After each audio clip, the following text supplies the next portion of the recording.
uma música que fala assim: é preciso saber viver. Não, não é essa aí não. É preciso saber viver. Amados, eu vou falar uma coisa para você. A gente não é como o sapato, que a gente compra pronto e vai desgastando. O sapato que você tem no seu pé, você comprou pronto. E ele foi o quê? Desgastando. A gente é o contrário. A gente não nasce pronto e deveríamos a cada dia melhorar. O sapato, a gente compra ele bom e ele vai a cada dia piorando. O ser humano deveria ser o contrário. A gente não nasce pronto. Eu não sou a pessoa que eu era há 5 anos atrás. Eu não sou a mesma pessoa que eu era há 10 anos atrás. Eu não sou a pessoa de antigamente. Hoje eu sou outra pessoa. Uma versão mais amplificada, expandida, né? Uma versão mais, mais cheinha, mas eu não sou a pessoa que eu não sou há um tempo atrás. A gente vai mudando, a gente vai transformando. De modo que uma das coisas que a gente precisa aprender no processo de maturidade é que a gente precisa aprender a viver. Nós temos que aprender que maturidade é um processo que a gente aprende. O Paulo fala isso. Digo isso não por causa da pobreza, porque aprendi a viver. Paulo ele diz que ele aprendeu a viver. Então significa que na vida do apóstolo Paulo, aí você pode abrir a sua Bíblia em Filipenses 4:11, ele diz que ele aprendeu a viver. De modo que tudo que ele viveu na vida, tudo que ele passou na vida, ele foi aprendendo. Efésios 4:11 diz que em qualquer situação, e é interessante essa palavra, aprendi a viver contente. Abre a sua Bíblia aí em Efésios 4:11, enquanto o Data Show liga. Desculpe, Efésios não, Filipenses. Filipenses 4:11. Vai ligar, né? Deixa eu esquentando. Acho que é a questão da luz, né? Digo isso não por causa da pobreza, porque aprendi a viver. Deve ser Deus. Desculpa aí, gente.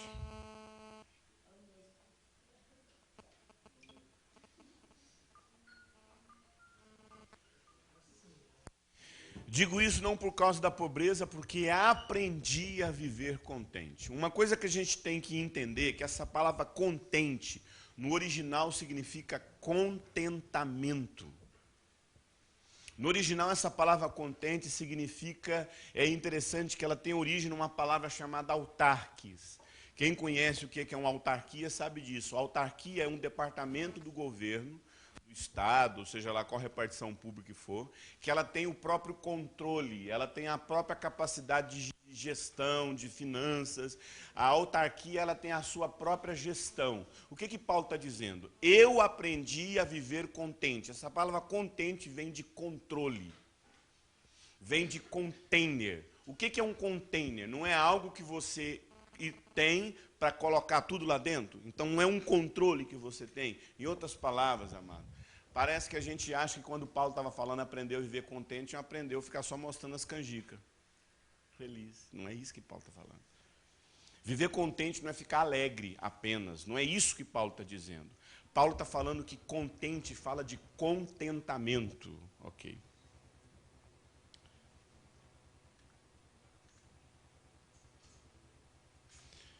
Quando Paulo usa essa expressão, aprendi a viver contente, ele está falando que na vida ele teve que aprender a viver. Quando nós olhamos para esse texto de Filipenses 4:11, nós percebemos que quando Paulo se refere ao fato de que na vida ele teve que aprender, querido.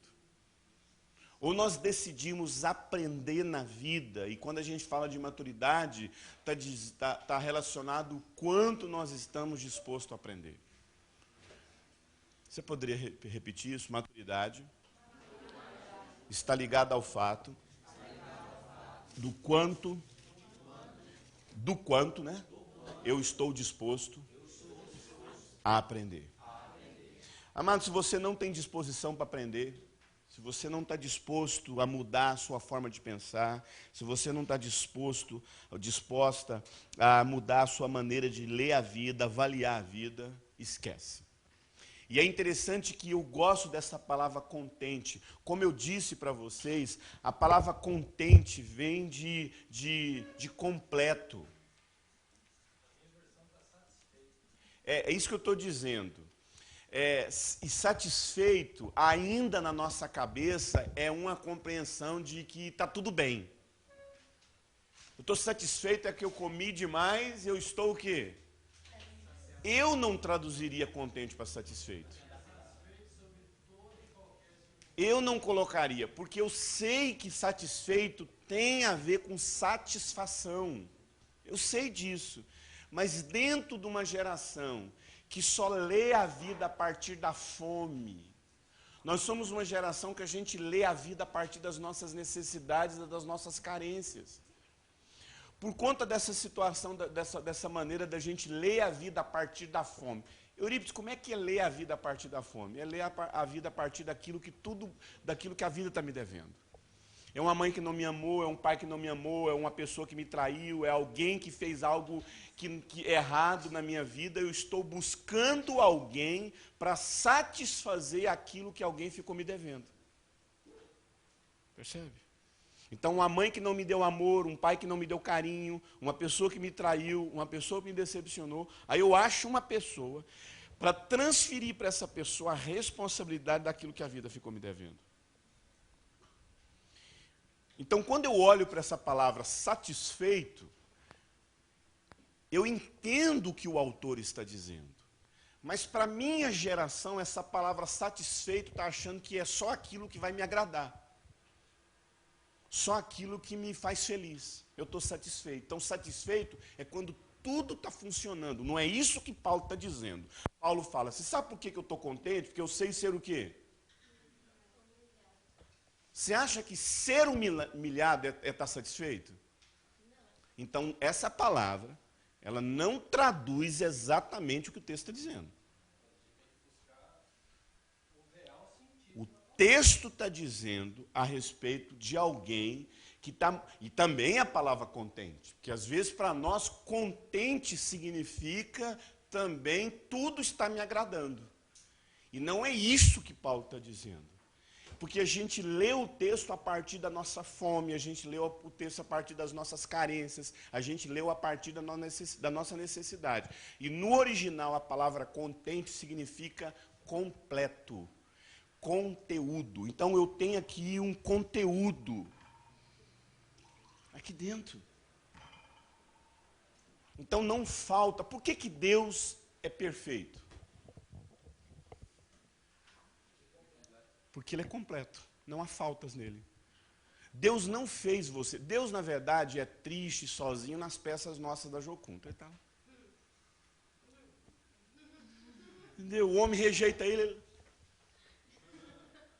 Na verdade, amado, Deus não nos criou, amado, pela necessidade de que alguma coisa estava faltando em Deus, nele. Deus não criou a sua vida porque Ele estava sozinho na eternidade, e aí por conta da sua solidão, Ele te criou para que você completasse Deus. Não existe vazios em Deus. Deus não fez a criação, Deus não fez os anjos, Deus não fez Adão, Deus não fez a humanidade pela necessidade que essa humanidade o completasse. Não foi isso. Tudo que Deus fez foi para compartilhar o que havia dentro dele. Deus pegou do seu amor, Deus pegou da sua plenitude. Tanto é que a Bíblia fala que toda a criação expressa os atributos visíveis e invisíveis de Deus. Romanos fala isso. Então Deus pega do seu amor, pega da sua bondade e traduz isso. A gente chama isso de princípio criativo de Deus. Deus pega do seu dom, Deus pega da sua plenitude, Deus pega dos seus atributos e traduz isso de forma visível para que a gente veja na criação. E não estou falando de panteísmo. Eu Eu estou falando que a criação expressa, como a palavra de Deus diz, a existência de Deus. Então Deus não é vazio, Deus não tem necessidades nele. Tudo que Deus faz é para expressar exatamente isso que aconteceu com Adão. Quando Adão se sentiu só no Éden, aonde foi que Deus encontrou em Adão aquilo que ele precisava? Onde foi que Deus encontrou para Adão aquilo que ele precisava? Nele mesmo. Olha aqui para mim. Esse é um dos principais princípios de uma pessoa completa. Até porque eu não sei se você sabe, a palavra solteiro significa completo. Então só tem capacidade de casar quem está vazio. Quem está o quê? Enquanto você acha que você está encontrando alguém para preencher você, está mostrando o quanto vazio você está e o quanto, na verdade, o quanto doente você está. Porque eu não encontrei minha esposa para me completar. Eu encontrei a minha esposa para manifestar para a minha esposa aquilo que Deus colocou dentro de mim. E de onde a minha esposa saiu? De dentro de mim. Por isso que é complicado esse negócio de ficar falando mal da mulher. Caralho, minha mulher não vale nada. Pensa numa mulher complicada. Pois bem, ela é exatamente o que estava escondido dentro de você. Dele mesmo. A mulher ansiosa, a mulher depressiva, a mulher em depressão, a mulher em crise, isso é fruto daquilo que realmente os homens estão gerando nas suas esposas. E vice-versa. Mas o Paulo fala exatamente isso. Eu aprendi a viver contente. E o que significa viver contente? Eu não preciso ser elogiado para achar que alguma coisa tem dentro de mim. Eu não preciso ser afirmado, honrado, para achar que alguma coisa está dentro de mim. Eu já estou o quê? Eu já tenho conteúdo dentro de mim. Eu não preciso que você venha me preencher. Eu não preciso que você venha me encher. Eu não preciso que você venha me encher. Eu já tenho. E aqui não está falando de então a pessoa, essa palavra satisfeito é tremendo, porque ela está da forma correta a gente entende. Satisfeito significa que eu já estou cheio. Quando você fala que está satisfeito, você fala o quê? Não tem falta. E é isso que Paulo está dizendo. Paulo está dizendo exatamente isso. Não há falta na minha vida. Então eu vou falar uma coisa para você. Como é que você lida com a vida? Você se relaciona com as pessoas, você busca relacionamento, você está exercendo ministério, na tentativa de preencher algo que está faltando dentro de você? Ou porque você tem consciência que Deus colocou algo dentro de você e você quer revelar isso? Jesus, escute, Jesus veio provar que ele é o Filho de Deus ou veio revelar que é o Filho de Deus? Quem foi que pediu para Jesus provar que ele é o Filho de Deus? Então, todas as vezes que a gente fica tentando provar que a gente é alguém, isso não vem de Deus. Isso é a nossa insegurança daquilo que nós mesmos temos dúvida. E você não tem que provar. Você só tem que esvaziar, revelar, manifestar o que Deus colocou na sua vida. Isso está além daquilo que eu fico tentando encontrar alguma coisa para me completar. Eu estou falando de quem viveu o novo nascimento. Eu estou falando de quem bebeu da água da vida e virou uma fonte, ou virou um poço. Que as pessoas ficam arrancando a água de você e você só vai diminuindo o nível da água. Não, amado. Você diminui o nível da água de uma fonte? Você pode encher um balde, vai ficar faltando água naquela fonte? Você pode encher um caminhão-pipa, vai ficar faltando água naquela fonte? Você pode represar aquela fonte, e se você não colocar um ladrão ali para sair um pouco de água, o que vai acontecer com aquela represa? Porque a água nunca acaba. Foi exatamente isso que Jesus falou para mim e para você. Se você ainda é um poço de carência, se você se sente uma pessoa completamente vazia e está tentando achar alguma coisa para te completar, você não entendeu a proposta do cristianismo e do que o Espírito Santo fez dentro de você.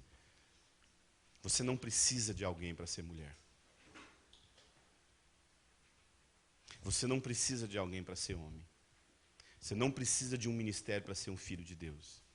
Você não precisa achar alguma coisa para fazer para você ser alguém. Você já é um filho de Deus. E tudo que você precisa fazer agora é o quê? Revelar o que Deus fez aonde? Dentro do seu coração. Então, quando o Adão foi procurar uma mulher, aonde Deus achou essa mulher? Hã? Então, deixa eu te falar uma coisa. Tudo que Deus quer fazer na sua vida, Ele quer achar dentro do seu coração. Ele quer gerar dentro de você, para que isso manifeste na sua vida. Enquanto você fica achando que o segredo é buscar ali, enquanto você fica tentando achar que o segredo é você ir naquilo lá, e você encontrar aquilo lá, você não está entendendo. O que Deus quer produzir na sua vida começa no seu coração, no seu interior. O próprio Jesus disse, o reino de Deus está onde? Dentro de nós. Jesus falou assim, olha, você quer procurar o reino de Deus? Você quer saber aonde é que Deus está agindo, onde Deus está fazendo? É lá ou é ele ali? Aonde é? O que ele disse? O reino de Deus está onde? Dentro de você. Então, tudo que Deus quer produzir na minha vida e na sua vida começa dentro de nós. Tanto é que ele fala, tanto ser humilhado como também ser honrado. Em todas e qualquer circunstância, já tenho maturidade e experiência, tanto de fartura quanto de fome. Por isso, querido, que o segredo da vida não é ficar reproduzindo aquilo que alguém falou, mas é você deixar Deus colocar no seu coração. Amado, a gente não tem que... infelizmente, a gente quer viver as coisas em Deus sem ter experiência. Então, se alguém chegar para mim, até aquela conversa que a gente teve, se eu não declarar algo na minha vida, não vai acontecer? Não sei. Agora, se isso é fruto do que Deus colocou no seu coração, de uma experiência genuína que Deus colocou dentro de você, vai manifestar dentro de você. É fruto daquilo que Deus colocou dentro da sua vida. Agora, só porque A e B está fazendo, não. Eu quero que aquilo que Deus gerou dentro de mim. Aquilo que gerou dentro do meu coração, o seu ministério, amado, está dentro do seu coração. A pessoa que você quer conviver e viver o resto da sua vida, está dentro do seu coração. Presta atenção. Mas se você é uma pessoa mal resolvida, uma pessoa doente, uma pessoa destruída no sentido de valores, o que vai sair de dentro de você? Tudo que não presta. Por isso que aquilo que Deus quer fazer começa dentro de onde? Dentro de você, porque é dentro do seu coração que vai surgir os caminhos da sua vida. Olha só esse texto de Efésios 4:20 que Paulo fala. Mas não foi assim que aprendestes? O contexto desse versículo fala de pessoas que vivem nesse mundo. Se entregue a toda imoralidade, se entregando a todo tipo de perversão. E ele fala assim, mas agora que vocês foram revestidos do novo homem, agora que vocês são revestidos de uma nova criatura, vocês precisam aprender com quem? Então deixa eu te falar uma coisa. Nós não temos mais desculpa dizer que a gente é desse jeito, porque a gente aprendeu com o pai e com a mãe. A gente não tem mais desculpa em ficar falando, mas também a criação que eu tive. Pois bem, amado. Agora a sua referência é outra. Quem que é a sua referência? Cristo. A sua referência é Cristo. Olha só a respeito de Jesus. Ele, Jesus, no dia da sua carne. O que é nos dias da sua carne?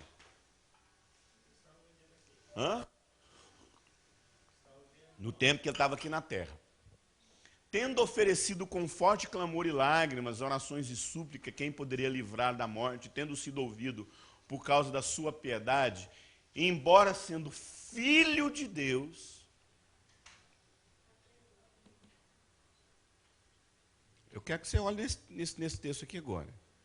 Embora sendo filho de Deus, o que Jesus fez? Amado, um dos maiores lixos da igreja é a teologia da prosperidade e a confissão positiva, que não ensina as pessoas que um dos maiores elementos para a maturidade na vida é o sofrimento. E às vezes, amado, a gente não passa, a gente tem que passar por certas coisas na vida. Certa vez eu encontrei um casal. Fiquei muito triste porque que eles estavam vivendo naquela situação. Eu acabei de conhecer eles naquela semana, fui visitar eles na casa, só que eu descobri que eles moravam na casa da sogra. E pior, eles estavam morando na varanda da casa da sogra, atrás, cercado por um lençol com a cama de casal naquela varanda. Eu fiquei com muita dó daquele casal. Eu falei, meu Deus. E eu sabia que eles eram recém-casados há mais ou menos um mês. Eu ia entrar de férias, na época eu era solteiro, eu ia entrar de férias, eu sempre tive na minha época de solteiro, mesmo na minha época de solteiro, por conta da minha profissão, que eu sou designer gráfico, e eu tinha uma condição financeira até mais ou menos, então tinha um apartamentinho, tinha o meu cantinho bem organizadinho. E eu falei, olha, eu estou entrando de férias, vocês não querem lá ficar uns dias na minha casa, enquanto eu vou sair de férias? Aí eles ficaram muito felizes de estarem lá na minha casa, né? E eu fiquei feliz, até abasteci a minha geladeira, deixei tudo prontinho para eles ficarem um mês na minha casa, curtindo aquilo que eles não tiveram nem tempo de fazer. Já casaram, não tinham onde ficar. Só que antes de ir para minha casa, eu passei com eles lá no Goiás, a gente chama Pit Dog. Há muitos anos atrás, na década de 70, tinha uma rede de lanches de rua chamava Pit Dog. E aí isso acabou pegando. Então, qualquer lanche que você vai, você chega e fala assim, onde tem um Pit Dog aqui?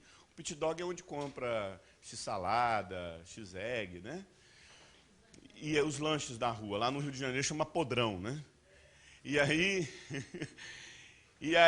eu parei num Pit Dog. Era mais ou menos assim, umas 11 horas da noite, eles falaram assim para mim.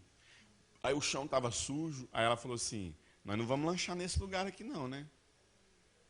Esse lugar sujo? Eu não como aqui. Aí eu senti Deus falando, você está entendendo por que eles estão dormindo na varanda, né? Porque tem coisas que eles não aprenderam ainda na vida. Então eu vou falar uma coisa para você, muitos dos problemas que a gente está vivendo na vida é porque muito do sofrimento que a gente está passando é porque a gente precisa aprender, amado. E às vezes muito dos problemas, do sofrimento que a gente sofre na vida é porque a gente não quer aprender. Enquanto a gente não entender que um dos principais elementos do aprendizado da nossa vida é o sofrimento. Mas o problema é que a gente não aprende. A palavra de Deus diz, e tendo sido aperfeiçoado, tornou-se autor da salvação eterna para todos aqueles que... E o que ele aprendeu? E o que ele está falando que a gente no final tem que aprender? Obedecer.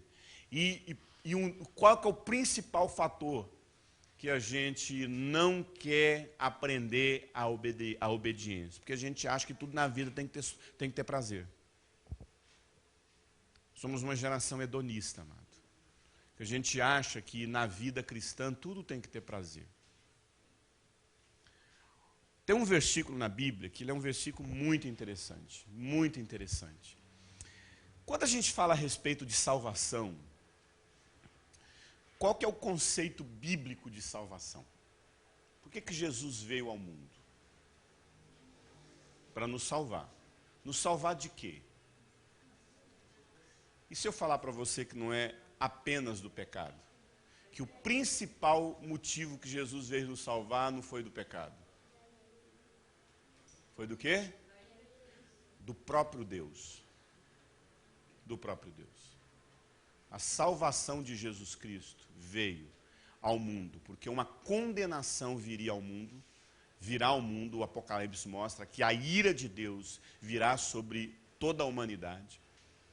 Mas Jesus, na época da graça, é como se com uma mão ele segurasse a ira de Deus, e com a outra mão ele estende ao pecador. E quando esse pecador recebe a Cristo como Salvador, ao invés da ira de Deus vir sobre essa pessoa não recebe mais a ira de Deus. Ela não é condenada. O próprio Jesus diz que, lá em João, porque Deus amou o mundo de tal maneira que deu seu Filho unigênito para que todo aquele que nele crê não pereça. Quem vai fazer a pessoa perecer? Deus. E mais na frente você vai ouvir, no mesmo capítulo você vai ouvir, porque aquele que tem a Cristo tem a vida eterna. Aquele que não tem a Cristo, que não tem o Filho de Deus, sobre ele permanece a ira de Deus. Salvação é justamente nos livrar da condenação dada pelo próprio Deus. Jesus foi condenado ao inferno pelo próprio Deus, pelo próprio Pai dele, no meu e no seu lugar. Só que existe um outro lado da graça. Quando a gente fala de graça significa o quê? Favor imerecido. Presta atenção. Graça significa favor imerecido. Só que nós paralisamos só aí. Graça não é só favor imerecido. Entender a graça não é apenas aquela graça que eu não merecia e Deus fez algo por mim. Ser assim é ser apenas, não é ser apenas, ser assim é viver num entendimento que até o diabo tem. Porque o diabo merece viver. O diabo merece existir, que ele não vive, né? Ele existe só. Nem existe, ele subsiste. O diabo merece subsistir? Ele se rebelou com Deus, o que deveria acontecer com ele? Ele deveria ser o quê? Incinerado, né? Ele deveria desaparecer. Mas ele subsiste? Ele está aí existindo? Ele está fazendo as coisas? Ele deveria simplesmente desaparecer? Quem permite que ele fique aí solto no mundo? Ele merecia isso? Então ele está debaixo da graça também. Todos estão debaixo da graça. Então, graça, entender a graça de Deus não é só entender que ela me salva. A palavra de Deus diz que a graça não é só isso que ela tem que fazer na minha vida. Olha só o que o texto fala. Porque a graça de Deus, eu tenho que colocar aqui em maiúsculo, porque a graça de Deus se manifestou salvador a todos os homens. E como essa graça de Deus se manifestou salvadora na minha vida?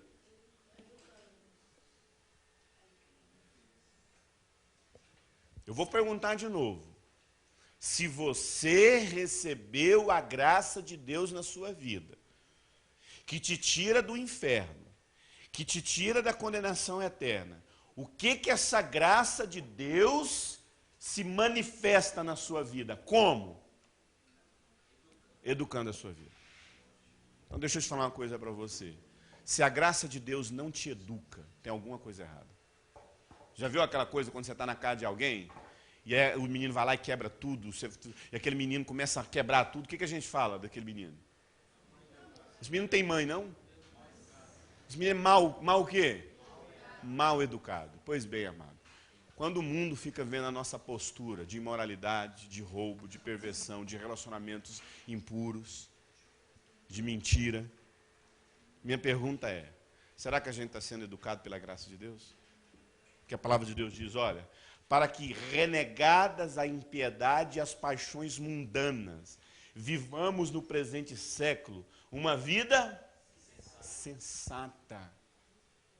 O que é sensatez? Olha aqui para mim, lucidez. Paulo fala em 1 Timóteo, nos últimos dias nós seremos uma geração desenfreada, uma geração que não tem freio naquilo que faz, uma geração que o que dá na cabeça faz. Uma geração entrega tudo quanto é tipo de paixões e desejos.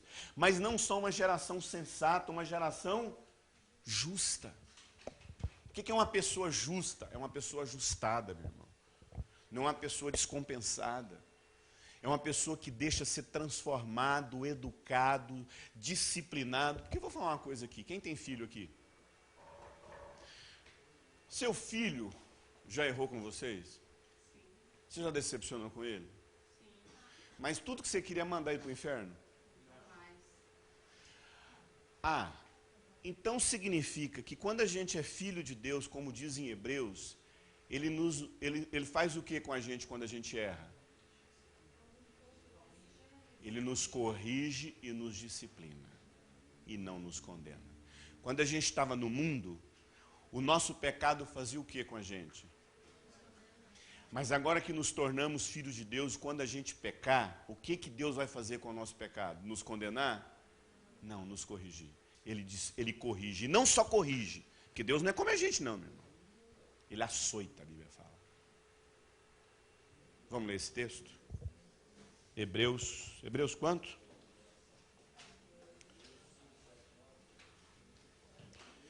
Hebreus. Quem achar aí para mim, já me traz aqui para mim.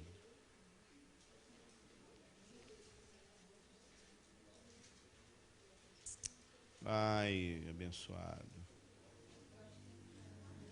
Hebreus 5, né?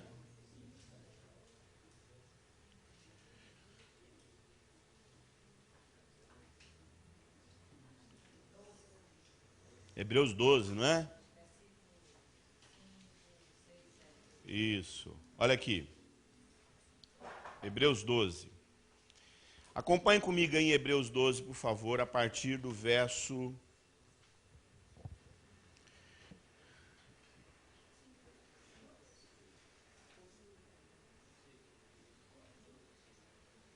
Aqui já está até marcado na minha Bíblia. Portanto, Hebreus 12, vamos começar do 1. Hebreus 12, a partir do verso 1. Portanto, também nós, uma vez que estamos rodeados por tão grande nuvem de testemunha, livremo-nos de tudo que nos atrapalha. Olha aqui para mim. Eu estou falando de maturidade, gente. Livremos de tudo que nos atrapalha. E o que continua dizendo aí? E pecado. Olha aqui. Tem coisa na nossa vida que não é pecado, mas atrapalha. Às vezes você está ensinando na sua vida, vai, mas isso aqui não é pecado. Pois é, mas isso te leva a alcançar o que Deus tem para a sua vida. Tem amizade que você tem na sua vida, tem postura, não é pecado, amado. Não é pecado você ser esse garotinho, esse garotão que não quer abrir mão da sua adolescência. Não é pecado você viver essa vida que você quer viver, dessa menininha, mocinha, pequenininha, dandoquinha. Não é pecado, mas isso te atrapalha, meu irmão. Não é pecado você ser amigo dessa pessoa, não é pecado você ter Facebook, não é pecado você acessar a internet, não é pecado você viver isso aí. Mas isso te atrapalha, meu irmão. Livremos de tudo que nos atrapalha e de todo pecado que nos envolve e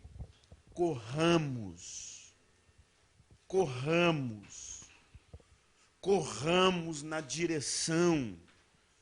A gente precisa aprender a ir na direção daquilo que Deus tem para a nossa vida. Qual foi a primeira palavra que eu falei no início das minhas ministrações? Foco. E nós temos que correr com o quê, amado? Com perseverança. Amado, como é difícil hoje nós sermos uma geração que persevera naquilo que Deus está falando com a gente. Amado, não é uma das primeiras coisas que eu aprendi aqui nessa base missionária. Das primeiras coisas, quando Deus começou a me forjar como líder. É que eu vi as pessoas empolgadas. Eu vi as pessoas empolgadas aqui na base missionária. Mas quando alguém do grupo dela passava por algum problema, algum escândalo, alguma dificuldade e voltava para casa, todo mundo daquele grupo desistia também de ficar na base, no chamado e ir embora para casa. Você percebe que as pessoas estão aqui por tudo, menos pelo foco de Deus na vida delas. Amado, esse lugar aqui é o lugar, uma vez até brincaram, né? Fiz um curso recentemente numa base da Jocum, aí falaram o seguinte: aqui nessa base, ou você ouve Deus, nessa base que eu estava fazendo esse curso, ou você ouve Deus ou não ouve. Aí eu fui referindo à minha base, né, de Almirante Tamandaré. Eu falei, não, na minha base, na Almirante Tamandaré, é exatamente isso também. Mas na minha base tem uma diferença aí. Na minha base, você ouve Deus ou ouve o diabo. Rapaz, no lugar desse aqui, ou você escuta Deus, eu só ouvo o diabo aqui dentro. Porque aqui tem voz de Deus, mas aqui tem voz do capeta aqui dentro também, não está escrito. Aqui tem voz de Deus, mas aqui tem voz do diabo também. Aqui tem homem de Deus, tem mulher de Deus.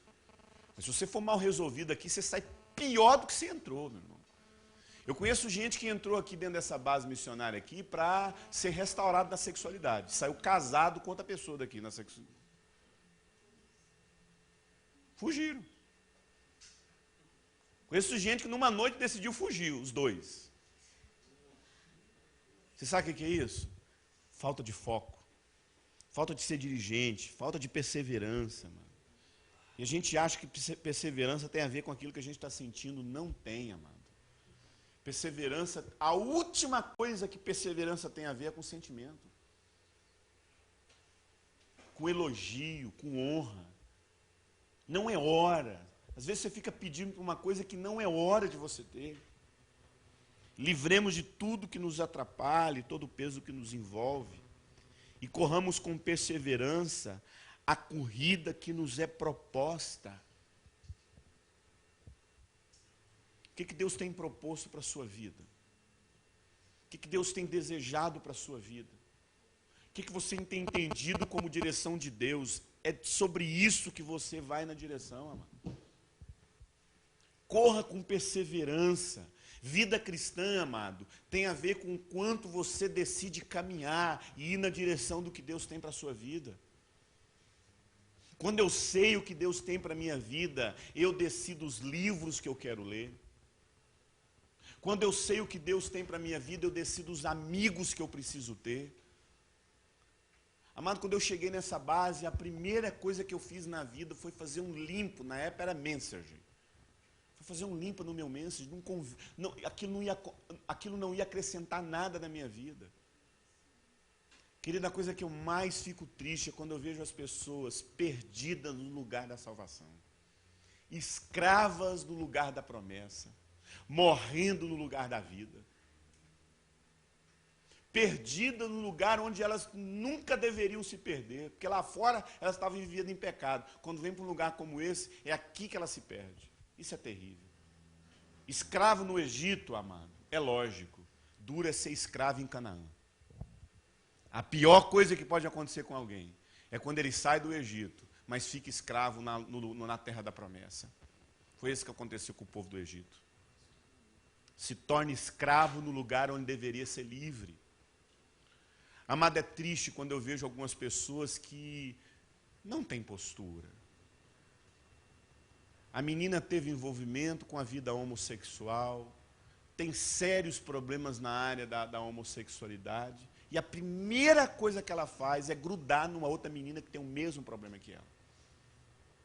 O cara tem problema na área da homossexualidade, e a primeira coisa que ele faz é fechar o grupinho, onde todo mundo tem a mesma linguagem que a dele, e fica alimentando um na vida do outro aquele problema. O cara tem problema com sensualidade e quer ser o bombadinho desejado pelas meninas da base. Primeira coisa que eu tinha que fazer é se tornar o cara mais feio da base. Para falar, olha, eu vou aprender a sofrer por aquilo que eu preciso aprender a obedecer. Então, se eu aprendi a ser o bombadinho, bonitinho, porque a gente gosta de falar dos trejeitos do homo, não gosta? Mas o cara parece uma libélula. O cara parece a menina parece um machão. Pois é, e o trejeito do heterossexual? O trejeito do heterossexual é... E aí?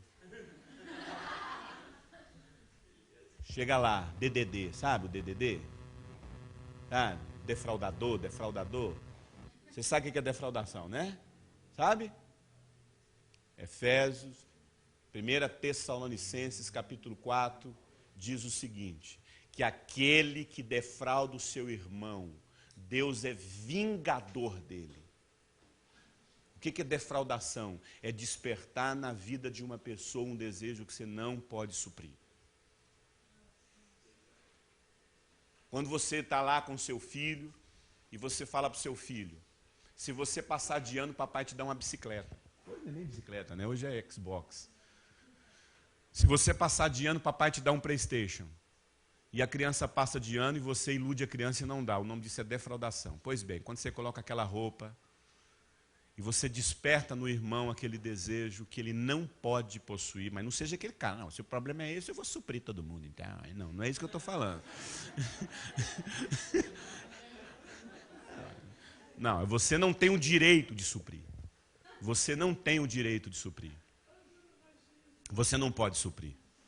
E tem cara que é DDD, defraudador 3 vezes. Tem menina que é DDD, gosta de falar daquele jeito assim, que parece que ela está querendo beijar o mundo. Eu passei demais aqui quando eu era líder. As pessoas o tempo todo grudadas, o tempo todo o casalzinho lá grudado, o tempo todo grudado. Tinha que se relacionar com todo mundo. Mas só os dois estão juntos. Só os dois estão indo para o cinema. Nada conta. Glória a Deus, está tudo certo. Chamei ele, falei, vem cá. Estou te vendo o tempo todo saindo com fulana. Você sabe que ela tem uma filha, ela passou uma dificuldade muito grande na vida. Já faz 6 anos que ela está recomeçando a vida. E eu estou vendo que vocês os dois estão o tempo todo juntos. Ela passou uma decepção terrível na vida amorosa, o marido traiu e ela perdeu o casamento, e ela está num processo aí há 2 anos de restauração. E eu estou vendo vocês dois o tempo todo juntos. Você sai com ela. O que vocês são? Ah, nós somos grandes amigos. Pois é, então você precisa dosar essa amizade também com outras pessoas. Porque se você está saindo com ela o tempo todo, você está dizendo que está interessado nela. Você está interessado nela. Ah, já que você tocou nesse assunto, assim, eu estou, mas assim, eu não sei ela. Ah, então agora está tudo bem. E aí cheguei nela, falei, olha, eu era líder dos dois, o Eduardo e a Jaqueline, de King's Kids. Aí eu falei, Jaque, vem cá, como é que você está aí, amiga? Você só fica com o Edu para cima e para baixo, vocês dois estão juntos. E aí, vocês dois estão dispostos? Você está interessado em... Ai, amigo, ainda bem que você falou. Ainda bem que você falou, eu também estou... Eu não sei se eu declaro. Eu falei, pronto, agora vamos resolver isso. Vocês não estão se defraudando. Porque qual que é o problema da defraudação, gente? É você sabe que essa menina está afim de você, você sabe que esse rapaz está afim de você, mas você gosta desse clima que você não vai oferecer nada. Você não vai ter compromisso com a pessoa, você não vai casar com essa pessoa. Para que você só fica com essa pessoa? Tanto é que eu falei para ele, olha, deixa eu te falar uma coisa. Se você fica grudado o tempo todo com ela, você pode estar impedindo alguém na comunidade que está afim dela. E você fica defraudando a irmã. Defraudação, amado, é quando você sabe que você não vai assumir um compromisso com alguém e você fica alimentando um sentimento que você não vai suprir. E a Bíblia fala que Deus vai vingar essa pessoa que é defraudada. Deus vai vingar. Então, amado, às vezes eu encontro as pessoas chegando aqui na comunidade e elas tiveram sérios problemas de defraudação na vida. Defraudava todo mundo na igreja. Tem coisa que é mais doente na igreja, é a quantidade de namoro que as pessoas têm nas igrejas. Tudo isso é defraudação, gente. Isso é pecado com o corpo de Cristo. A menina já namorou 300 na igreja, o cara já namorou uns 500 na igreja. Aí fora. E não tem ninguém tem compromisso. Quando eu vou ministrar em retiro de jovens, qual que é a grande pergunta que as pessoas fazem? Pastor, eu tenho 16 anos. Pastor, eu tenho 13 anos. Pastor, eu tenho 14 anos. Pastor, eu tenho 13 anos. Eu posso namorar com fulano? É claro que não, gente. Vocês vão casar? Você tem condições de assumir essa menina como uma mulher da sua vida e sustentá-la? Não, o nome disso é defraudação, não é namoro que vocês estão vivendo. Vocês estão se defraudando. Vocês não têm condições de empenhar uma palavra e até o dia que vocês se casarem, vocês vão se abrasar o máximo que puder. Agora, diferente de pessoas como Gabriel, filho do Cote, que há um bom tempo atrás, há 7 anos atrás, ou talvez até mais, ele ficou afim de uma menina, uma coreana. E ele começou a namorar com ela. E ele falou em casamento. E ele foi conversar com o Cote, que é o filho dele, né? O pai do Gabriel. E o Cote falou, Gabriel, você tem condições de assumir essa mulher? Ou você está achando que você vai viver do meu patrimônio? Gabriel imediatamente foi lá e terminou com ela. Fez faculdade, se formou, comprou um apartamento, assumiu uma empresa, ligou para ela e casou com ela. Isso é homem. Isso é homem. Não ficou namorando uma para ver qual que dá certo. Isso é homem maduro. Um dos caras mais maduros que eu já conheci nessa base se chama Gabriel, filho do Cote. E eu já fui líder dele já. Gabriel foi líder dele, né? Aí, de vez em quando acontecia algumas coisas assim. Ele chegava para mim depois de uma reunião e falava assim: posso falar com você, Euripe? Dava até um gelo. Eu falei, o que ele quer falar comigo? Aí ele sentava lá e falei assim: Eurípides, aquela hora que você estava falando lá, eu não concordei com você. Mas você não acha que você poderia ver dessa forma? Porque eu não acho que a gente não faz isso com discordo no líder na frente de todo mundo. Então eu vim cá conversar com você. Não, só a postura dele, já assim. O problema é que a gente fica testando quem vai dar certo. A gente não sabe observar os valores da pessoa. A gente não sabe observar a família da pessoa. A gente não sabe observar o passado da pessoa e ver se ela mudou a postura dela em relação ao passado. Porque meu passado não é muito bom não, meu irmão. Deus me livre se a Usana fosse casar comigo por conta do meu passado. Mas ela viu a minha postura diante do que eu errei na vida e de como eu fui transformado pelos valores do reino de Deus. O problema é que a gente não tem isso como referência. E aí depois que a gente casa, vira aquela bagunça, a gente faz aquela pergunta: onde foi que eu errei? Então, amado, eu vou ser sincero com você, muitas pessoas que chegam dentro da nossa base missionária, buscando, dizendo que está buscando restauração, e no final perdem o foco. E aí aquilo que era prioridade não é mais. E aí gruda numa pessoa, gruda na outra, se alimenta de uma doença aqui, se alimenta de uma outra rebelião ali. Gente focada, amado. Gente que sabe onde quer chegar, fala: isso não convém para a minha vida, isso só me atrapalha, isso não é foco na minha vida. A pessoa está buscando o processo de restauração na vida, e tudo que ele tem no ouvido é as musiquinhas do mundinho que ele vivia lá fora. A pessoa está buscando restauração na vida, e tudo que ele ouve no foninho de ouvido dele é as musiquinhas da boate gay que antigamente ele frequentava. A pessoa está buscando restauração na vida, e tudo que ele está ouvindo é as músicas do mundo que ele fazia lembrar o mundo de imoralidade, de pegar todas lá fora. A pessoa está buscando restauração na vida, e tudo que ele tem escondido lá na vida dele são as revistas e o mundinho paralelo que ele gosta de ter de duas vidas. Não dá, meu irmão. Não dá. E é isso que o texto diz. Corramos com perseverança a corrida que nos está proposta. E como essa corrida funciona? Aprendendo a deixar para trás o nosso passado. Quando eu corro na direção do que Deus tem para a minha vida, amado. Amado, eu era uma pessoa completamente escravo de prostitutas e garotas de programa na minha cidade. Meu pai estava passando por uma sessão de quimioterapia e eu estava hospedado na casa do meu pastor lá, da minha liderança. E eu pegava todo dia mototáxi, eu não estava lá com a minha família, eu estava lá só para viver aquela semana muito difícil. E parece que naquele dia o abençoado do cara do mototáxi que eu pegava, ele só passava pelos inferninhos que eu frequentava. Só passava pelos inferninhos. Eu era viciado em garotas de programa, eu era viciado em pornografia. Minha vida era pegar um carro e ir atrás de uma garota de programa e levar para o meu apartamento. Uma vida destruída. A primeira vez que eu abracei meu pai foi entrar grade de um presídio, porque ele matou o meu próprio irmão, o filho dele, a facadas. Eu conheci minha mãe quando eu tinha 21 anos de idade, porque eu fui atrás dela, bati na porta da casa dela. Esse chão aqui, eu já dei foi murro, chorando. Dessa sala aqui, eu sentava naquele lugar ali.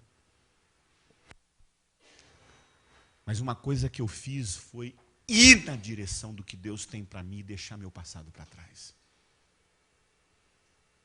Foi aqui que eu aprendi a ser homem. Foi aqui que eu aprendi a deixar minhas coisas de menino. Foi aqui que eu queimei os meus gibis, porque não é errado. Mas aquilo só me atrapalhava. Aquilo me fazia viver meu tempo de infância. Foi aqui que eu tive uma conversa séria com meu filho. que eu, na minha vida doida, peguei uma menina de 17 anos, tirei a virgindade dela, engravidei ela e gerei meu filho. Foi aqui que eu pedi perdão para ele, falando que eu não fui homem para poder esperar conhecer uma mulher, casar com ela, para depois gerar um filho nela. Foi aqui que Deus me deu os meus amigos, foi aqui que Deus me deu meu ministério. Foi aqui que Deus fez eu escrever aquele livro ali que conta toda a minha história aqui dentro dessa base, eu lidando com as carências. Foi aqui que eu conheci minha esposa. Foi aqui que eu demorei 4 anos, 4 vezes. Em um ano eu vi minha esposa 4 vezes. Ela morava no Rio de Janeiro. Ela veio fazer FOL. 3 meses oramos. Depois fui na cidade reencontrá-la. Depois voltei. Depois de 4 meses eu fui na cidade para a gente oficializar o namoro. Depois voltei. Voltei para noivar e depois voltei para casar. Vivi processos. Respeitei ela como mulher. Tudo que eu fazia de errado. Foi aqui que eu aprendi por centenas de vezes entrar no meu gabinete pastoral, meninas carentes, escrito na testa dela. Tudo que eu queria, um homem que me desse atenção. E eu poderia usar dessa carência para arrancar dela alguma coisa. Só que isso não é ser homem. Ser homem, amado, é olhar para uma menina totalmente fragilizada e recuar, porque ela pode se apaixonar por você. Porque não é momento, você não vai dar isso para ela. Ser mulher é tampar o seu corpo e entender que os homens não têm que ver os seus seios e as suas pernas e o seu corpo para você se sentir valorizada, amada ou desejada. Ser homem e ser mulher, amada, é viver os processos que Deus tem na sua vida e correr com perseverança aquilo que Deus tem para você. Foi aqui que eu conheci menininhas totalmente desenhadas de lindas. E eu entendi que isso que não tinha nada a ver comigo e que eu estava buscando encontrar uma mulher de Deus na minha vida. E quando eu achei essa mulher de Deus, porque uma mulher de Deus não é seduzida, galanteada ou conquistada. Uma mulher de Deus é achada. Você acha, apresenta para Deus e deixa Deus trazê-la para você. Mas para isso, amado, eu tive, como diz aí no texto de Romanos 12, eu tive que ter Hebreus 12, 2, eu tive que ter os olhos fitos de Jesus, autor e consumador da nossa fé. Ele, pela alegria que foi proposta, suportou a cruz, desprezando a vergonha. Olha a vida de Jesus. Apresentou-se à direita de Deus Pai. Pensem bem naquele que suportou tal oposição dos pecadores, suportou. Quem é você para dizer que vida cristã não é sofrimento? Vida cristã é o quanto você aprende a suportar as tentações, as oposições, suportar as pressões e ir na direção do que Deus tem para a sua vida. Contra si mesmo, para que vocês não se cansem nem desanimem. 4. Na luta contra o pecado, vocês ainda não resistiram ao ponto de derramar o próprio sangue. Vocês se esqueceram da palavra de ânimo que ele nos dirige como filhos. Meu filho, não despreze a disciplina do Senhor, nem se magoe com sua repreensão. Pois o Senhor disciplina quem ama, castiga, açoita todo aquele que aceita por filho. Se você entende que você é filho de Deus, você precisa amar a disciplina. Maturidade está diretamente ligado ao quanto nós deixamos ser disciplinados. A palavra disciplina significa açoite, mas a palavra disciplina também significa ensino. O quanto você decide ser ensinado por Deus. Suportem as dificuldades, recebendo como disciplina, como ensino, como educação. Gente sendo educado, Deus trata como filho. Qual é o filho que não é desprezado, disciplinado por seu pai? Se vocês não são disciplinados, e a disciplina é para todos os filhos, então vocês não são filhos legítimos, e sim bastardos, ilegítimos. Além disso, tínhamos os nossos pais humanos que nos disciplinavam, e nós os respeitávamos. Quanto mais devemos submeter-nos ao Pai dos Espíritos, para assim vivermos. Para assim vivermos. Lembra? Eu aprendi a viver. E como nós aprendemos a viver? Quando a gente submete à disciplina de Deus. Todo rebelde não aceita disciplina. Não aceita limite. Se rebela. Quanto mais você se rebela contra as disciplinas que Deus coloca na sua vida, contra aquilo que Deus está te ensinando, mais evidencia o quanto você é uma pessoa órfã, o quanto você carrega orfandade, o quanto você não entende a mente de um filho de Deus. Nossos pais nos disciplinaram por curto período, segundo o que lhe parecia melhor. Mas Deus nos disciplina para o nosso bem, para que participemos da sua santidade. Sabia que santidade tem a ver com quanto nós deixamos ser educados, disciplinados? Você fica aí chorando, se sentindo a pessoa mais desprezada do mundo, mais abandonada, e não entende que talvez isso aí é uma disciplina de Deus na sua vida para te ensinar. Verso 11. Nenhuma disciplina parece ser motivo de alegria, no momento, mas sim de tristeza. Mais tarde, porém, produz fruto de justiça. Quando que isso vai aparecer na sua vida? Mais tarde. Não é agora. Primeira coisa que a gente tem que vencer na nossa vida é essa cultura imediatista, que a gente acha que tudo que Deus quer fazer na nossa vida é agora. Não é, meu irmão. É um processo. Vai demandar muita oração. Eu servi o ministério do COTE durante 5 anos para eu começar a ser projetado no Brasil. Tem gente que chega para mim e fala assim, Eurípides, como é que é você chegar já no mês de abril e ter toda a sua agenda já fechada do ano? Eu não tenho espaço na minha agenda mais praticamente. Eu tenho só 4 finais de semana livres esse ano para ministrar, lá para outubro, novembro e dezembro. Toda a minha agenda já está cheia. Agora, amado, ninguém sabe que naquela salinha que você está vendo ali, que tem essa janela aqui, sabe? Era ali que é meu escritório, que eu fiquei durante anos no anonimato, chorando, lendo, meditando, chorando, lendo, meditando e submetendo à disciplina de Deus. Às vezes o que Deus quer fazer na sua vida vai demorar muitos anos. E às vezes você está achando que esse ministério é para amanhã, que Deus quer fazer essas coisas. Deus não tem pressa em nada, meu irmão. A gente que tem pressa. Mais tarde, porém, produz fruto de justiça e paz para aqueles que por ela foram exercitados. Portanto, fortaleçam as mãos enfraquecidas e os joelhos vacilantes. Para de ser vacilão, meu querido. Façam caminhos retos para os seus pés, para que o manco não se desvie, antes seja curado. Vamos orar.